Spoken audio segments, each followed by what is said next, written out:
ভারত আবার BrahMos missile fire করে test করলো। সেই পরীক্ষা দেখে সারা বিশ্ব হতবাক। দেখুন ভিডিওতে একের পর এক ব্রহ্মস মিসাইল ফায়ার করছে এদিন আন্দামান নিকোবর দ্বীপ থেকে। ভারতীয় সেনা ও ডিআরডিও দুটি ব্রহ্মস মিসাইল ফায়ার করে, যা দেখে ঘুম উড়েছে শত্রুর। ব্রহ্মস মিসাইল পৃথিবীর সবচেয়ে দ্রুত ক্রুজ মিসাইল।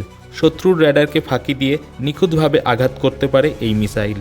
জল, স্থল, বায়ু তিন জায়গা থেকে এই মিসাইল ছোড়া যায়। সারা পৃথিবীতে এই মিসাইল কেনার লাইন শুরু হয়ে গেছে। রুশ ও ভারত যৌথ উদ্যোগে বানিয়েছে এই মিসাইল। বেশ কিছু দেশ কিনেছে এই মিসাইল, আরও কিছু দেশ কেনার চুক্তি করছে। এইভাবেই ভারত যুদ্ধ সরঞ্জামে মেক ইন ইন্ডিয়া সফল হচ্ছে। Bureau report, Kolkata.